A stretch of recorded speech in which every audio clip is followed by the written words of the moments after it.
hopefully going to be progressed a little more quickly and indeed have some very good news for various parts of Auckland, not least of which is the area around Mangere. Mangere. Mulati.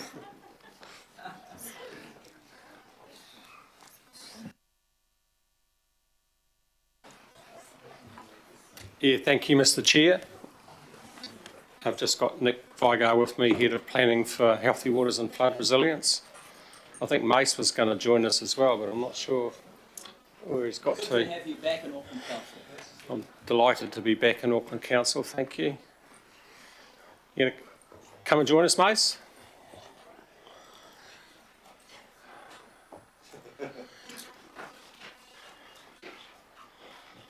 So we've just put together a very brief presentation. Take the report as read, and I guess we're relying on the fact here that a picture says 1,000 words, so we're going to just quickly run through the presentation. Whoops, gone far too far.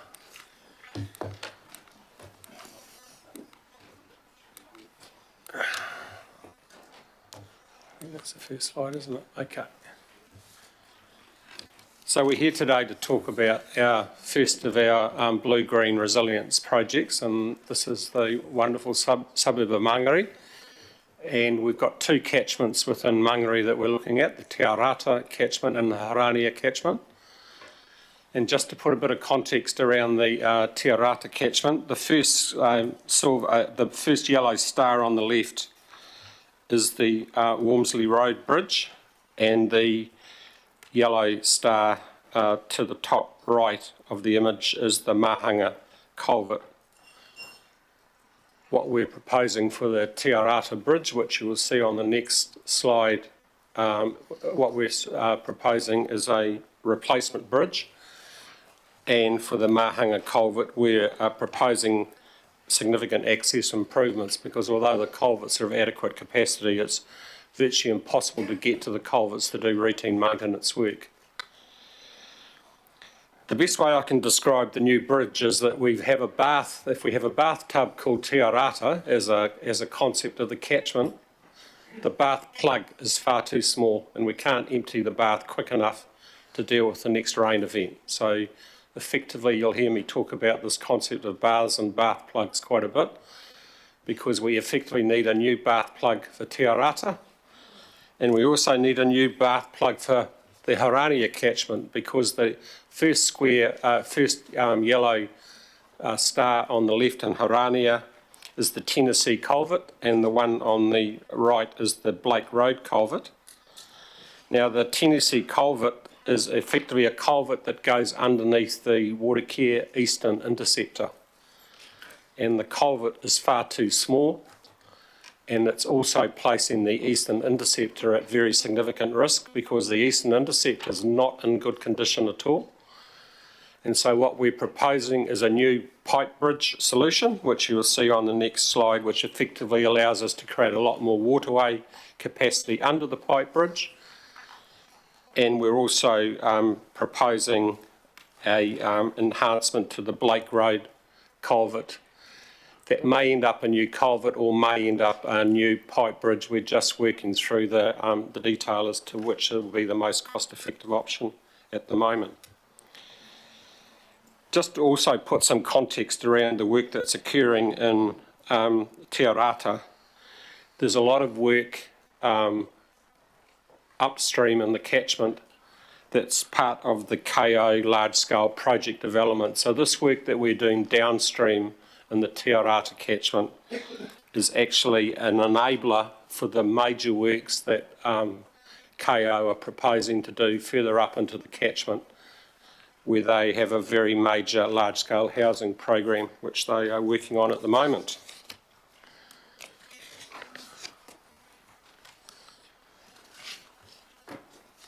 So that's just the current Wormsley Bridge that you can see at the moment, and when you look at the draft concept on the top right, effectively it pretty much doubles the waterway capacity for that bridge. So one of the options we looked at was just somehow removing the middle pillar or the middle part of that double barrel culvert but that still doesn't provide enough capacity. And so what we'll be looking to do is to build a totally new bridge.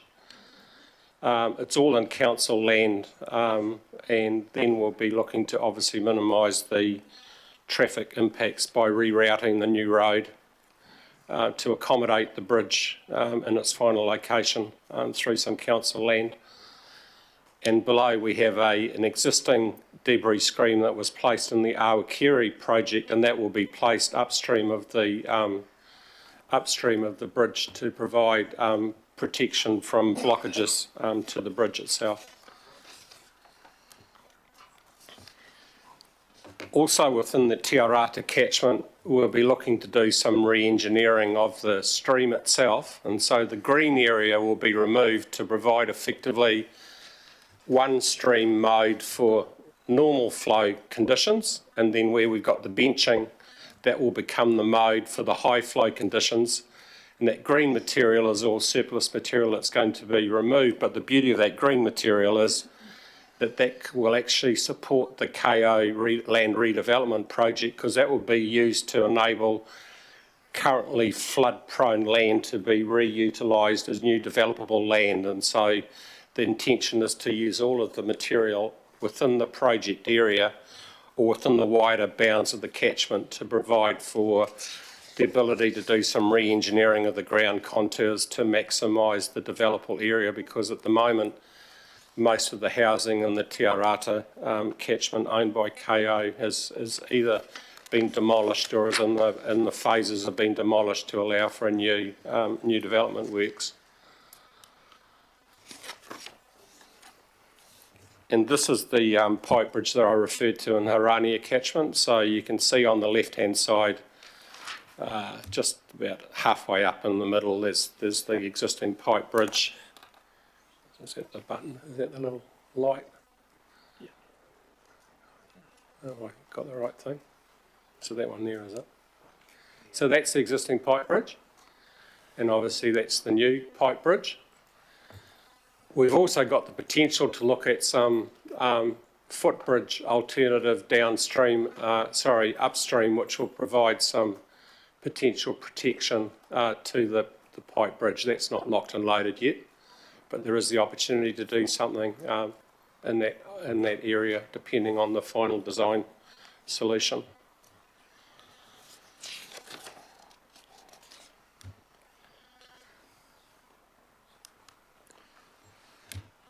So this is once again in the Harania catchment, and just looking at where the earthworks will be carried out. So that's the earthworks that's related.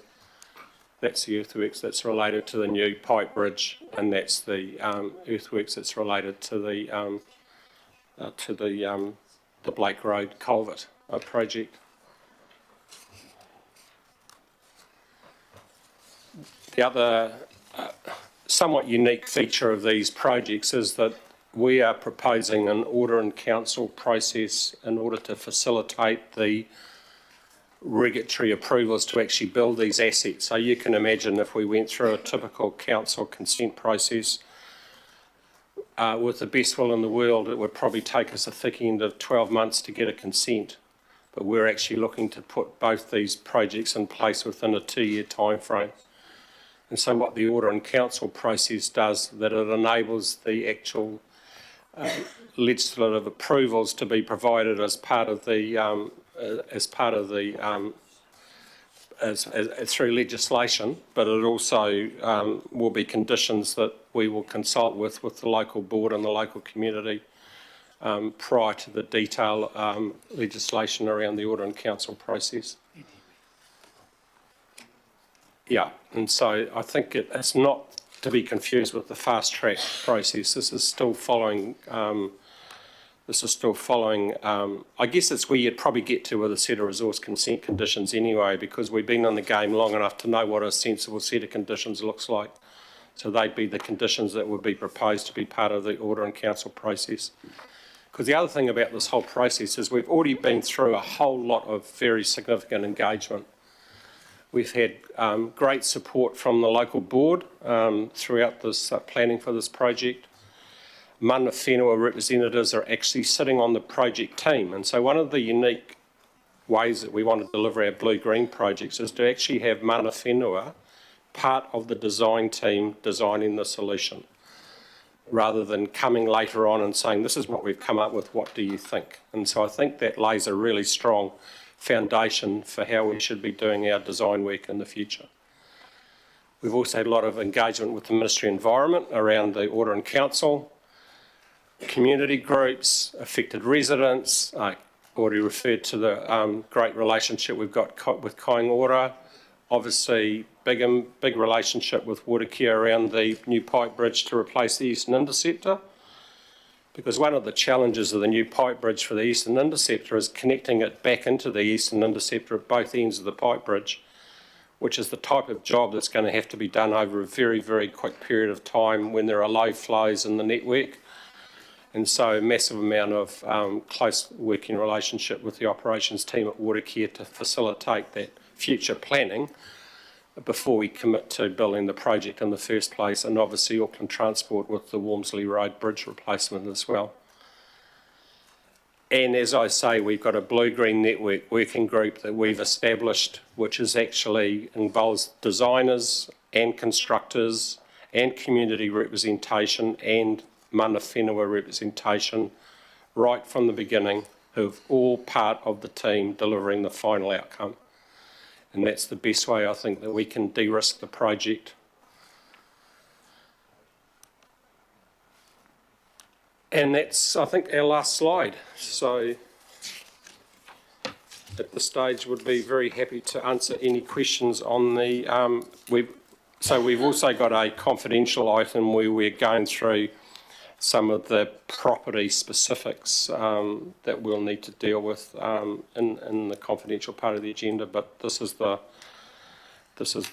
main proposal that we wanted to put in front of you in the public section of the meeting. Kia ora.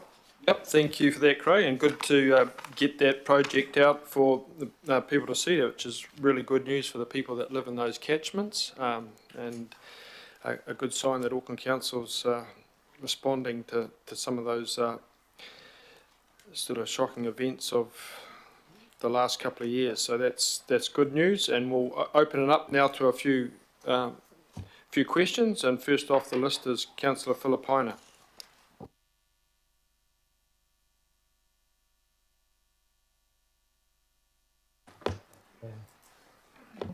Thank you, Chair. Only one question, and if it's okay with you, I would like to move, and Councillor Foley second the recommendation. Craig, to you, Mason, the team, thank you. The question I have is not only this particular project, but those across Tāmaki, were they based on evidence around the selection of them, Craig? These are the projects where we effectively have got the, we call them, I call this project a no-brainer in that we have a number of affected properties and there is a very cost-effective solution that has a good cost-benefit ratio, even not taking into account the wider benefit to the program, because the number of category 2, in this case, there are a number of category 2C properties that are able to be retained because the infrastructure can be delivered within a 2-year time frame, so a fairly rapid time frame by anyone's language, and it means that those properties can stay without having to be treated as category 3 purchases, and therefore we can, because we can come up with a rapid infrastructure solution to protect those properties and to facilitate future development. Kia ora. Kia ora. And Chair, just got a little bit to say when we get to the debate and substantive. Kia ora. Yes, certainly. As the mover of the resolution, Councillor Filipaina, you'll be first called upon there. Councillor Walker. Sure. So I've got a question around the future-proofed notion of what you're up to. So against the background where sea level rise and storm surges are effectively locked in. So it only becomes a matter of time before we have progressive sea level rise as various ice caps and ice masses melt. So that's a given. And storm surges are intensifying as a consequence of evapotranspiration and sea level temperatures and the like. So how long is this going to be future-proofed to accommodate flooding of this area? Because the size of the outlet is not going to make any difference against that background. And my related question is, when are we going to start addressing, in areas like this, floor level heights, so that the area is progressively future-proofed? Otherwise, places are going to get flooded out. It's an inevitability. So a couple of questions. One, around how this is future-proof to accommodate ongoing sea level rise and storm surges, because the water's not going to be able to egress, it's going to back up. And secondly, when are we going to address floor levels in respect of areas like this and other areas? Thanks. Kia ora, Councillor, through you, Chair. I'll take the sea level rise first. Certainly sea level rise is an issue that needs to be looked at, not just here, but across Tāmaki more broadly. The coastal inundation aspects of these catchments have been considered also, not just the change in rainfall. And so I think broadly the expectation is that, and this is going back to information around from Kāinga Ora around their large-scale developments, is there's confidence that there's in excess of 100 years across these catchments. And that's my broad understanding of the sea level rise implications. I don't really have any more detail right here and now. With respect to the floor level question, I think that's a very highly relevant one at the moment. As part of the Natural Hazards Plan change, where we are currently discussing, the technical side, are currently discussing with the CPO side of the business, what the options are in there. And I think, type of construction is certainly one of those opportunities in there where we identify levels of risk, because risk is a spectrum. And so that's certainly one of the issues that's being discussed at the moment. Kia ora. I think, through you, Mr Chairman, Councillor Walker, I just refer members also to the memorandum that came from Phil Reid and others around the Natural Hazards Plan change in April. So it really outlines some of the proposals in that policy development process, and leading through to August, you'll be having quite a debate about that from a policy perspective. Reserve a right. Right, Councillor Foley. Kia ora, thank you, Chair, and thank you, team, for all of your hard work as well. I commend you for the engagement in particular that you've talked about, but I wonder if you could just give us a little more detail around that, because I'm mindful that some people may be nervous about, I don't want to use the word fast track because it's got that funny connotation to it, but speeding it up, speeding the process up. And so if you can give us that extra confidence that although we will speed the process up by asking for an order in council, that in fact the engagement with the community, with iwi, with mana whenua, with the local board is there and has been there from the start. And then my second question is around the time difference. If you can give us a little bit more detail on what is the difference between going through this order in council process that you're asking us to approve today, or going through the RMA process? What sort of a difference would we see in time, but also possibly in cost? Kia ora. Kia ora. So I think the order in council process, it'll be 2 months, Mace, is that a fair assessment? Yeah, through Councillor Foley, it will be 2 to 3 months, but it depends on, we will need to go to select committee, so and your presentation, and then there's a recommendation from the executive committee to the to the Governor-General around passing that. So there is a public input process, but 2 to 3 months. So the actual specific conditions that we're going to set ourselves, which will be incorporated in the order in council, have been developed through the project team, and so the actual mana whenua representatives and the community representatives sitting on that group will sign off first on those draft conditions. I think the key thing it provides us is certainty. So we know that there's going to be an order in council process. We know we're going to come out with a set of conditions.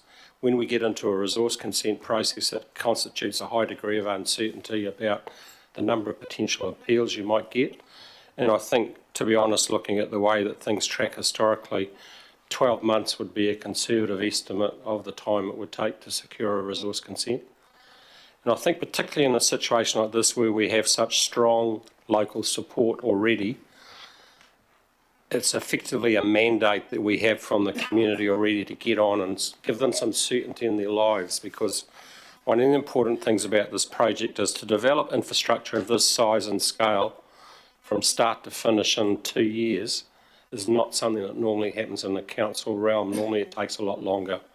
So I think the fact that we're really pushing the boat out and getting cracking now, we've got designers on board, we've got constructors on board, I think indicates the fact that we're trying to get people back to a normality as quickly as possible. Kia ora. I would just add, Councillor, that and members, so this is enabled through the Severe Weather Emergency Recovery Legislation Act in 2023 specifically, and very targeted to those events and to these projects. So it is quite unusual and quite targeted. I think the important thing that Craig mentioned is 56 homes that would otherwise be properties where people are living will be intolerable risk to life, get relief a lot quicker. So at least 12 months, if not longer, they will get that relief a lot quicker through this order and council process, and including the protections that Craig mentioned of engagement and conditions of consent. So thank you. Kia ora, thank you. But I understand that the project, if it goes through, will actually have a positive impact, not just for those homes that were affected, but a wider positive impact. Kia ora, is that true? It effectively enables the development of the whole of that catchment, which is part of KO's wider vision for their whole large-scale housing program that they're working on, as well as other developers as well. So not only are we talking about better flood outcomes, we'll also be talking about better stream health outcomes, better ecological outcomes, generally enhancing the waterway from all perspectives. Kia ora. Kia ora. Thank you, Chair. Thanks, Chief. Thank you, Councillor Foley. Councillor Ferry? I know you like to make it wait. Chair, that's okay. So my questions, and thank you for this, my questions were around the working group and noting the other requests from the Mangere o Tahu local board to have the chair, the deputy and another member. Has that been accommodated? Yes, my understanding is that we've had excellent input from the local board right from the beginning. Right. Excellent. Yep. And so it wasn't a gotcha. No, but it's something that we've insisted from the beginning that we work. These are effectively, I believe, really need to be community-led projects to be successful. So we've bent over backwards to maximise local board, local community and mana whenua participation right from the beginning. That's great to hear. And so just to be clear for me, because I'm a little bit familiar with Te Ararata, but not with Haranui, I think it is. But it's one group for both catchments, is that right? One working group? It's certainly, it is effectively one working group for both catchments because they both obviously form a key component of the Mangere wider. Great. Which is why when we've been talking to the Crown, we refer them to it as our Mangere precinct in a sense, because they're effectively neighbourhood catchments. Yeah. Great. And so the Te Ararata Stream Team group, they'd be included there as well? Is that, yeah, Nick's nodding. Cool. Great. And so the reason I'm so curious about the working group is because obviously this is a model we're going to recreate in other communities in a way that suits them. So what are we doing to sort of keep track and evaluate how that process is working, so we can learn from it for others when we roll those out? And that's my last question. Yeah, look, I think that's an entirely fair observation. We've obviously been very focused at the moment on getting action on the ground and actually delivering a viable solution. But I think now's the opportunity to look a little bit more forensically at the way we've gone about the process. As you say, this has been the first cab off the rank, and this is going to become hopefully the exemplar for how to develop the balance of our, because you'll recall when we talked about our program, we talked about the tranche 1, which were the ones that we wanted to get in the first 2 years. And we had all our tranche 2 initiatives. And those are the ones that we're starting to occupy our mind now. So I think there are some learnings we can take out of the work that we've done at Mangere that can be transplanted into our other teams. Albeit we've already got the kernel of those groups up and running already, because as you know, there's an awful lot of work that needs to be done, and we were really keen to hit the ground running on a number of individual locations. But I'm sure there's always things we could do to improve the process. Great. I'd just encourage you to perhaps check in with the strategic brokers for the local boards in those areas for how best to move that conversation forward. Thank you.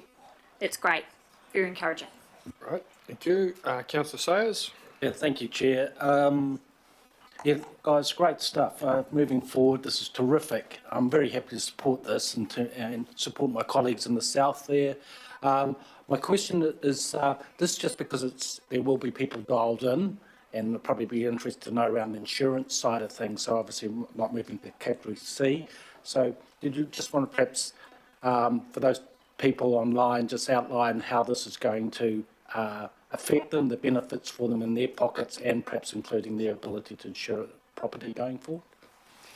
Kia ora, Councillor Sayers. Just to give you and people online assurances, firstly though, I have to say the relationship between property owners and their insurers is one for them.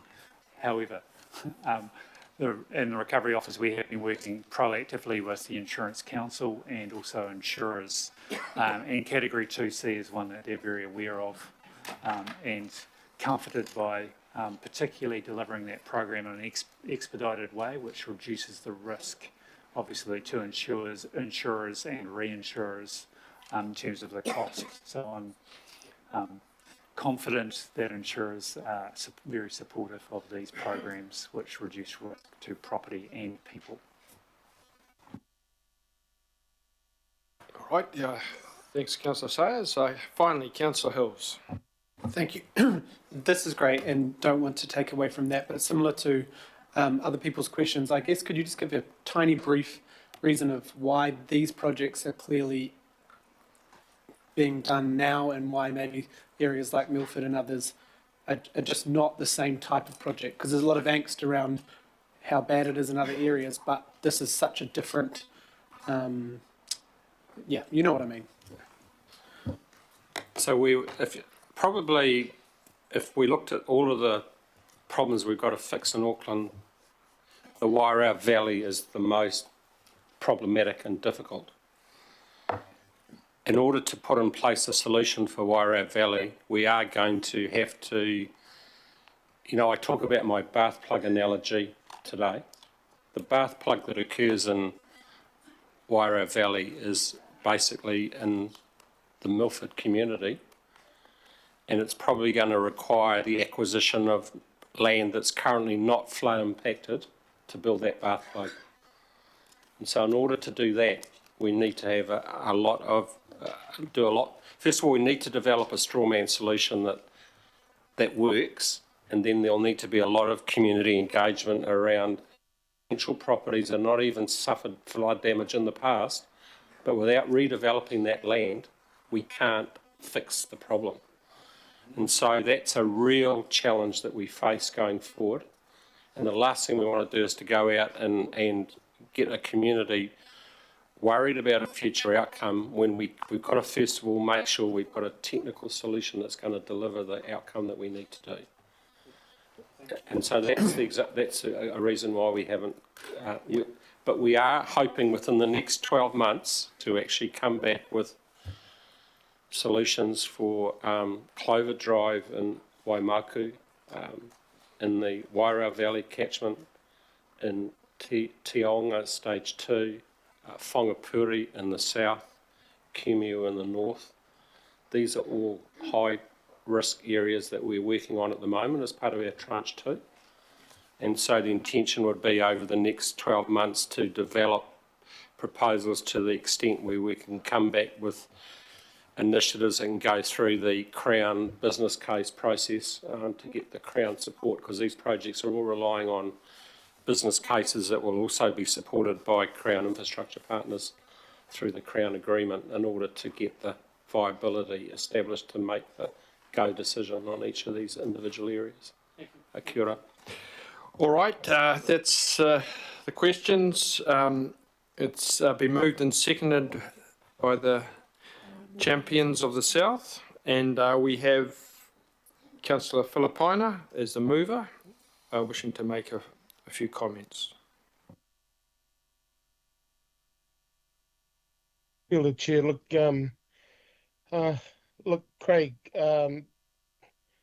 Chair, look, I firstly just wanted to go back to late last year and early this year, and want to acknowledge Matt and Craig approached us in regards to the possibility around this project. One of the key things I said to them when we were first approached was that it needs to be on evidence. It has to be evidentially based, and this is why I asked my partai earlier on to ensure that this process was based on evidence, and because I knew that there would be some others that would say, why Māngere, why it's not our area. I know that's not the case around this table, but I just wanted to make sure that we weren't the ones, because look, we want to get you this 2 councillors in the Manukau ward. This is what we want to do. So to Matt and to Craig, thank you so much. When it then came back to us around what was going to happen, there's a lot of people I want to acknowledge, and I just need just a few seconds to do that, Chair, and that's Mara, Andrew, Nicola, Elizabeth, Conrad, Leighton, Emma, the support team. Thank you so much for getting us into this position.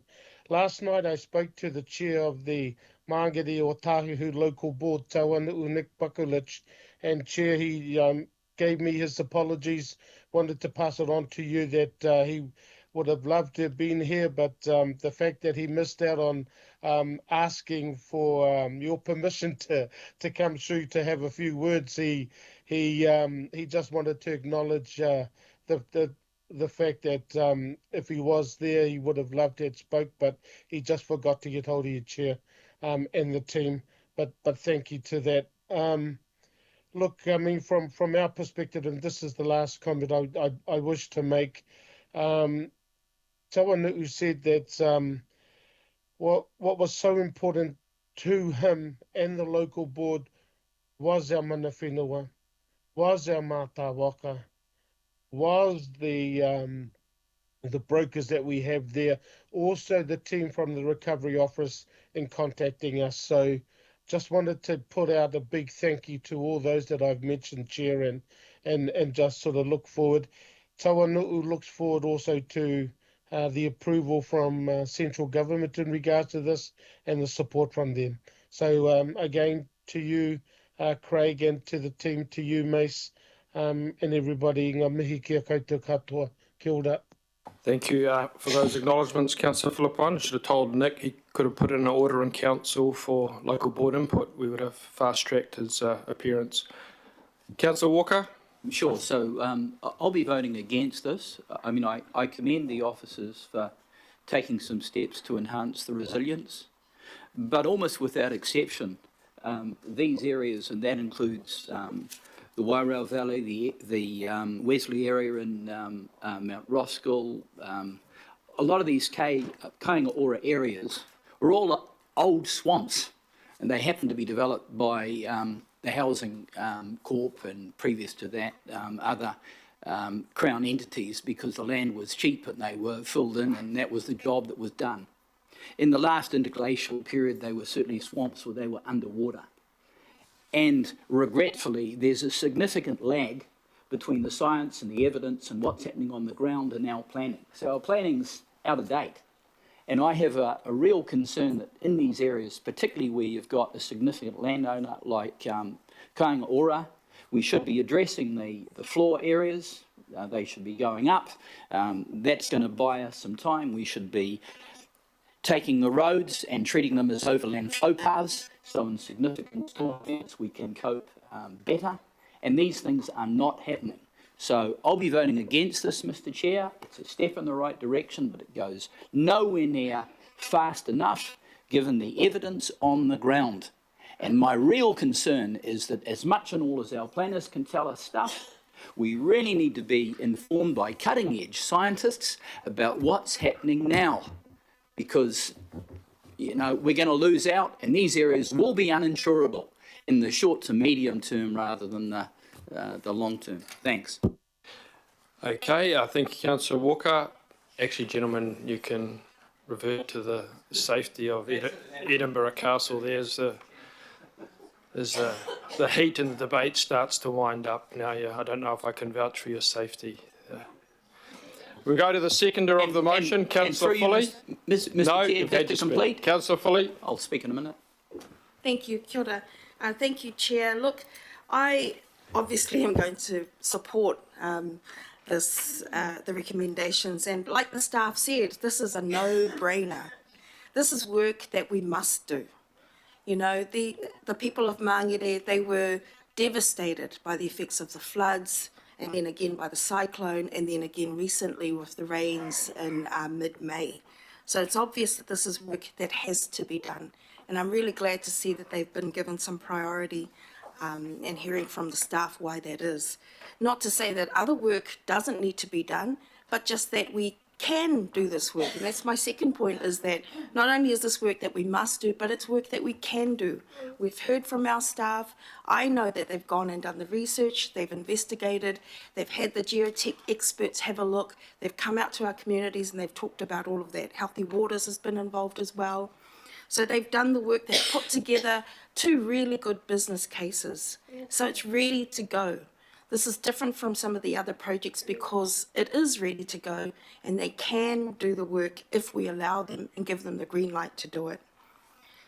And lastly, this is work that we can do faster, and I accept some of what Councillor Walker was saying in terms of the urgency, but here we have an example where we can do this work faster. I'm trusting in the evidence that our officers have told us today, have given us and presented to us, and I'm really hopeful that we will pass this so that we can get on with this work as soon as possible. I think if we could have done this yesterday, I would have voted for it yesterday. The people of Māngere are in one of the areas of highest deprivation in this city, so they are the least resourced to deal with issues like this. You know, and this is work, like we've heard, we can do it, we should do it, and we can do it much faster. I totally support the order in council process, and I'm confident in the reassurances we've been given by staff that the engagement process is robust. I'm happy to hear that the local board, iwi, matawaka, and community groups have been involved from the start and will be involved through the working party throughout the process. I don't know that we've done that before as a council, and I'm hopeful that we'll learn from this process and this engagement and replicate it and improve upon it going forward as well. Yeah, so like I said, it's a no-brainer for me, and I really hope that everyone around the table will vote this through. I really hope unanimously as well, Councillor Walker, when the time comes to vote. Kia ora. Thank you. Thank you, Councillor Foley, and finally, Councillor Ferry. Kia ora, thank you. I wasn't going to speak, but I think, Councillor Walker, what you're asking for is land zoning changes, not that we should stop on particular projects where there are existing communities of need, where there are existing roles that allow housing and will continue to allow housing for the foreseeable future, and where we have an opportunity to work with a community to make transformational change that's going to deliver a really beautiful, resilient outcome. We know that these projects work because we've seen them work. In the floods in 2023, the storm events, they worked in Freeland Reserve in Mount Roskill. They worked in, I think it's called Greenslade Domain in Northcote. So we know that these projects work. We actually have evidence of that, and people are going to want to live in these communities they've lived in for generations. We have an obligation to make that safe. So I will support this wholeheartedly. And Councillor Bartley. Oh, thank you, Chair. I just want to speak in support of this and acknowledge the councillors, Councillor Alfilipa and Councillor Lotufuli, and their advocacy, the Tawanu'u and the Mangere o Tahu local board, and their work in representing the community and working in with Healthy Waters. Thank you, Craig and Nicholas, for your leadership here, and Mace, to bring this to the elected representatives. But really want to acknowledge, I lived in Mangere for 30 years. That's where I grew up. It never flooded when I lived there. Never saw any flooding. And then all of a sudden, all this flooding. So I was actually really pissed off with Kāinga Ora, putting in developments and not making sure that the area wasn't going to flood when this kind of flooding event happens. So I really take my hat off to Healthy Waters for stepping in and doing this this project. So thank you to the elected representatives for fighting for Mangere. Always good to see how everyone comes together, especially during that flooding event where everyone just mobilised and supported each other. So thank you very much. Thank you. Councillor Hills. Just want to acknowledge everyone here in the Healthy Waters team as well. This is significant. Myself, Councillor Watson, Deputy Mayor and the Mayor have been on the political reference group for this work. You know, it was hard with the last government. We were offered such small amounts to begin with, but we worked hard to up the amount significantly on both buyouts and the Making Space for Water process. Obviously, it's 50-50 funding, and thank you to the government who's now agreed to carry that that agreement on. This is fantastic, and my question before was not an anti these projects, because these are fantastic. It was trying to get across that we care equally about every part of Auckland that was affected, but this is a key, and it's not easy. None of this is going to be easy, but very straightforward. The land holdings, the ability to do it, the engineering, it can be done now, and anything we can do should be brought forward as quickly as possible. Other areas, unfortunately, are so complex, so expensive, and will need significant private purchase of homes. And I know that people are getting upset when they'll start seeing other areas get picked up, but it is simply because the resources and the ability to do it. And we are waiting on the government approval, and it's going this month now, isn't it, Deputy Mayor, to cabinet around those 2 Cs and whether we get agreement from government to buy more homes sooner, because I think it is going to be completely unfair if we put communities on hold for 4, 5, 6 years. So we're just crossing our fingers that the government agree to that, and then we'll be able to progress other areas as fast as this. So congratulations to the team on this, but the rest of Auckland needs to know we're doing everything we can to speed up those processes on what is a transformational piece and a change. And on Councillor Walker's point, we are pushing to do those plan changes, Councillor Walker, but we are hamstrung by the government legislation until they change that, which shown by Minister Bishop this morning, that is in train. Thank you. Councillor Simpson. Thanks, Chair. Look, I will just talk very briefly, and that is 100% in support of what's going to happen here in Mangere. I saw it firsthand, and I'm really supportive. I'm not of your area. I know these things always are moved and seconded by, the people whose community they represent, but it's very nice to get support from across the other side of the city. But the point I just want to make is, and I wasn't actually going to speak until I heard Councillor Hills, is that, and it's actually to staff, I just think you need to be very careful on the comms around this and make sure the other areas understand why we're doing what we're doing when we're doing it, because it's all, the whiffing. What about me? What about me? Why aren't I first? So I just think that's a key point. So but I'm absolutely supportive of what's happening here. Yes, we can, and we are, and we will, and it will have really good results for Auckland, especially Māngere. Thanks. All right, moved Filipina, seconded Fully. All those in favour? Against? Councillor Walker, okay. All right, thanks for that. So we move on to